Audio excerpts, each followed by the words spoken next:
Localité du pays de siège pour le Conseil consultatif des sages et des notabilités, toute une vision qui a atteint sa vitesse de croisière. C'est dans ce cadre que la société pétrolière Wingwa, en vertu de sa responsabilité sociétale, a contribué à la construction des Mbongi à Pointe-Noire et dans le Kwilu. Sur ces deux chantiers, c'est une équipe jeune qui a été mise à contribution. Une réalisation saluée ici par Jean-Baptiste Goma et Christophe Tibouanga, respectivement présidents des sages et notabilités de Pointe-Noire et du Kwilu. En tout cas, les sages de Pointe-Noire et moi-même remercions de tout cœur le gouvernement de la République d'avoir pensé à nous. Et nous vous promettons que nous aurons l'œil sur ce bijou-là. Monsieur le Premier ministre du gouvernement, ce que nous venons de vivre aujourd'hui, nous l'avons commencé depuis Pointe-Noire et nous sommes dans le Kwilu. Que dire de l'entreprise qui vient de faire ce travail?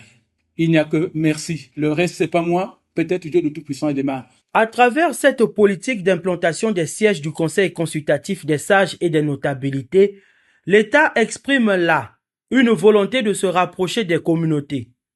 En effet, ces conseils ont pour mission de formuler des avis à l'endroit du gouvernement sur des questions touchant à la gouvernance démocratique, culturelle et sociale. L'occasion est ici donnée de créer des conditions qui puissent permettre à ces sages et notabilités traditionnelles de bien accomplir leur office pour qu'ils soient réellement des organes chargés d'amener du côté du gouvernement les avis qui sont les leurs en prenant sur eux les besoins de la communauté. Nous devons donc ici saluer cette vision politique du président de la République, saluer le ministre des Hydrocarbures qui s'est organisé à engager les entreprises dans le cadre de leur responsabilité sociale, à matérialiser cette volonté politique en mettant à la disposition de ces conseils des cadres de travail. Nous en avons vu à Pointe-Noire, nous voyons ici dans le Kwilu, et sans doute serons-nous amenés à étendre cette initiative parce que les conseils des sages et notabilités traditionnelles, nous les aurons dans tous les départements. Et quant à l'architecture en elle-même, le Premier ministre a émis sa satisfaction. J'admire la conception architecturale qui donne la forme. Le ministre m'a expliqué quelle était la vision dans cette matérialisation. C'est le Mbongi, un bâtiment rond qui traduit le Mbongi. Et à côté, vous avez une salle de conférence qui vous permet effectivement de vous retrouver.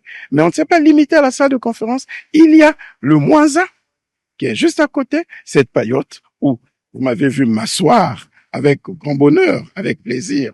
Voilà.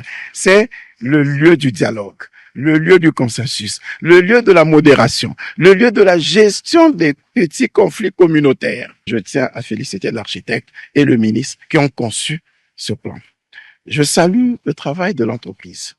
Tout est conçu de sorte que ce soit un cadre moderne, futuriste, et je voudrais témoigner toute mon admiration pour ce travail qui est en train de se faire. Tout est prêt à près de 98%. Et très vite, ce cadre va être mis à la disposition des sages et notabilités traditionnelles pour accomplir leur office. Le Conseil consultatif des sages et des notabilités traditionnelles, faut-il le rappeler, a été institué par la Constitution du 25 octobre 2015